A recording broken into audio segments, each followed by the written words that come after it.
Bonjour, ici Wad et bienvenue dans cette deuxième publication. Pour commencer, je tiens absolument à rappeler que la mission de cette chaîne est de déterminer et de transmettre les connaissances minimales que devrait avoir chaque personne pour atteindre son plein potentiel.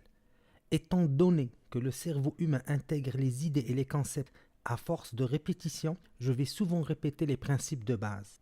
Dans le premier message, qui est une sorte de résumé de tout ce qui va suivre, j'ai dit, et je le répète maintenant, que la santé doit absolument être la priorité des priorités pour n'importe quelle personne consciente et qu'il ne faut compter que sur soi-même pour l'améliorer.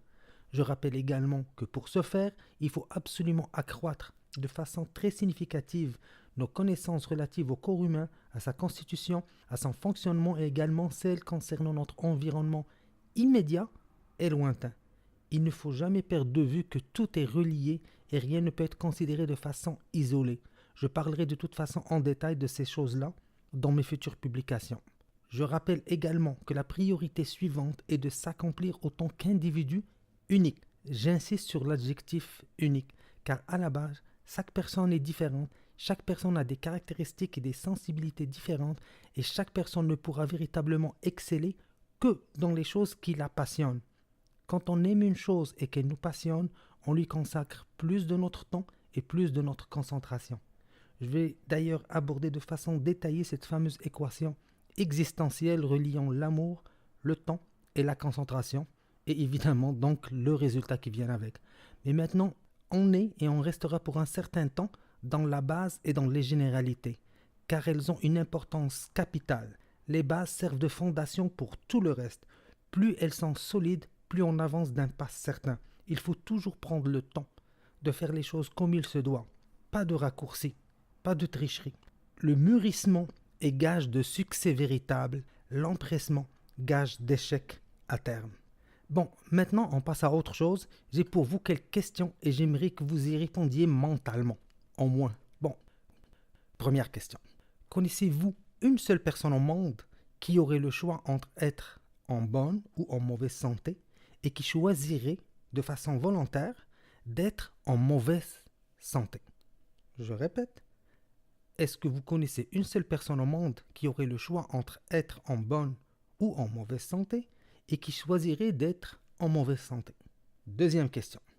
Encore une fois, connaissez-vous une seule personne au monde à qui on donnerait le choix entre être aisée ou être en difficulté financière et qui choisirait volontairement d'elle-même d'être dans le rouge? Là aussi, je vais la répéter. Est-ce que vous connaissez une seule personne au monde à qui on donnerait le choix entre être aisée ou en difficulté financière et qui d'elle-même choisit d'être en difficulté financière? Une troisième question. Et encore une fois, connaissez-vous une seule personne au monde qui aurait le choix entre se sentir bien, avoir l'esprit et la conscience tranquille, ou de se sentir angoissé, à bout de nerfs et stressé, et qui choisirait cette dernière option? Quatrième question. Connaissez-vous une seule personne qui aurait le choix à faire exactement ce qu'elle aime, ce qu'elle adore faire, ce qui la passionne, ou de le passer à faire des choses qu'elle n'aime vraiment pas, et qu'elle déciderait de son propre gré, de son plein gré, de faire ce qu'elle déteste? Elle a le choix de faire ce qu'elle aime, elle décide de faire ce qu'elle déteste. Est-ce que vous connaissez une personne comme ça? Donc je pense que le message est clair, on est tous d'accord pour dire que chaque personne aimerait être en santé, financièrement aisée, avoir l'esprit et la conscience tranquille et faire ce qu'elle aime faire. En principe, c'est ça. Mais maintenant, allons voir ce qu'il en est dans la vraie vie. Force est de constater que, mis à part la belle théorie, sur le terrain, presque tout le monde est au minimum soit en mauvaise santé, soit en difficulté financière, soit stressé, soit passe son temps à faire ce qu'il déteste. Et la grande majorité en 2, 3, voire les 4 en même temps. Alors maintenant, si on veut être honnête, en se basant sur les faits réels, pas sur la théorie, on se base sur ce qu'on voit. Et si on reposait les mêmes questions, les vraies réponses seraient certainement différentes. Alors on reprend les questions. Connaissez-vous une seule personne au monde qui aurait le choix entre être en mauvaise ou en bonne santé et qui choisirait la mauvaise santé? La réponse est oui, presque tout le monde. La même personne, la même bouche qui dit vouloir la santé, fait et consomme des choses qui prouvent le contraire.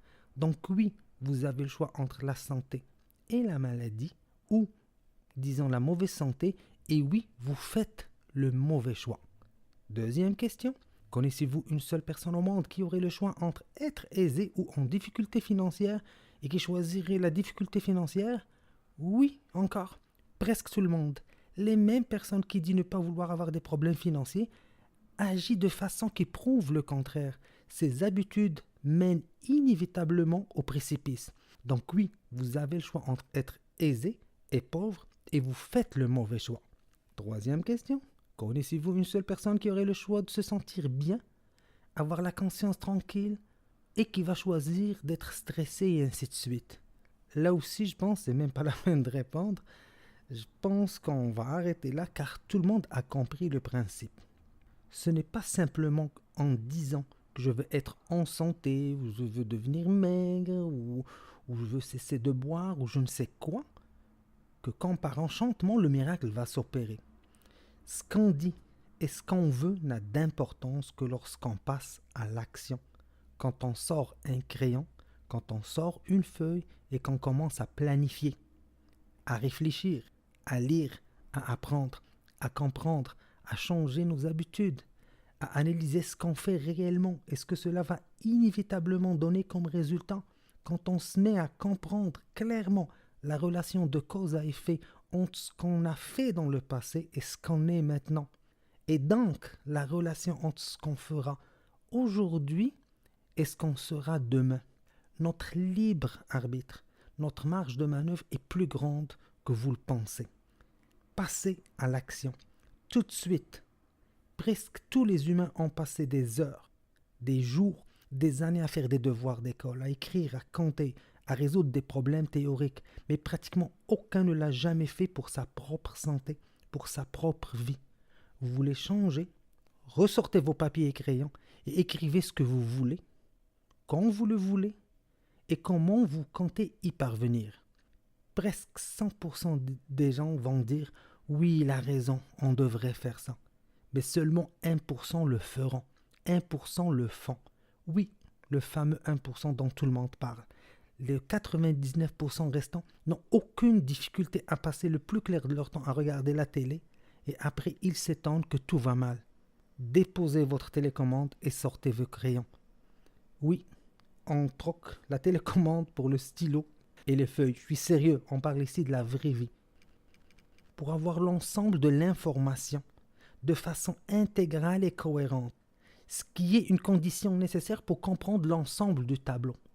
Je suggère fortement de prendre le temps nécessaire et la concentration nécessaire de suivre l'ensemble des publications, de les réécouter plusieurs fois, de me poser directement des questions.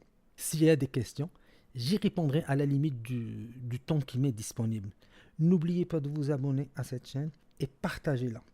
Ici Wad, je vous dis merci beaucoup et à la prochaine.